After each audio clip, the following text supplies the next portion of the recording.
So my name is Harley Morris. I am a freshman at the University of Kentucky this year. This will be my second semester. I live in Holmes Hall. I was previously a business major, but I've recently switched to communications just due to being more passionate about that.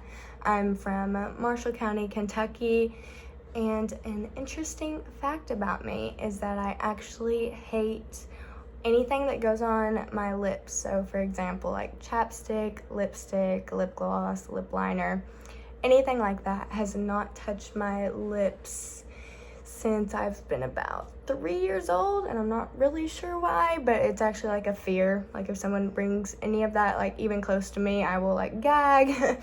So that's definitely an interesting fact about myself. So for the second part of this video, we are supposed to discuss what we believe that theory is. And my own personal definition of theory is just an idea that someone has about an unanswered question. And I have gathered that little definition after reading the readings and watching the lecture from this week. That's kind of what I've decided that I think theory is.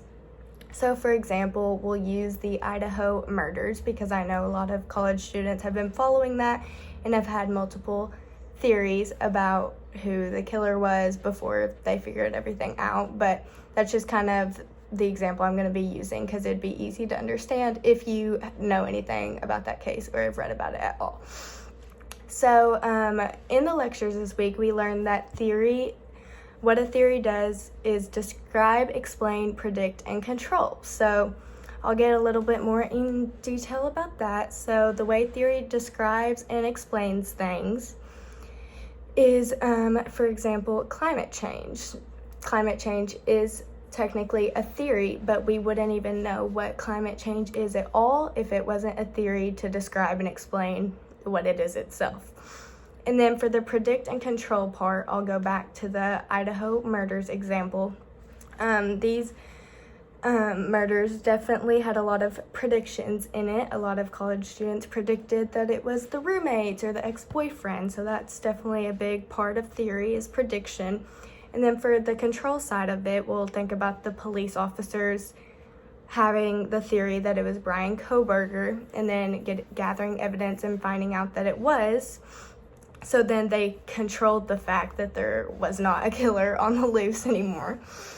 So to go more into theory, I'll use the example of the scientific method. If you don't know what the scientific method steps are, observation, question, hypothesis, test, theory is step 5, and then fact is step 6. So the 5th step is theory, which obviously demonstrates how important theory is if it's a whole step of the scientific method. But the way that they describe theory within the scientific method is a hypothesis that has either been disproved a lot or needs further testing, which obviously explains theory well, because if it was a hypothesis that has been proven, then it would turn to fact, which is the 6th step of the scientific method. So if that might make it an easier way to think about theory versus fact if you're confused about that. So thank you.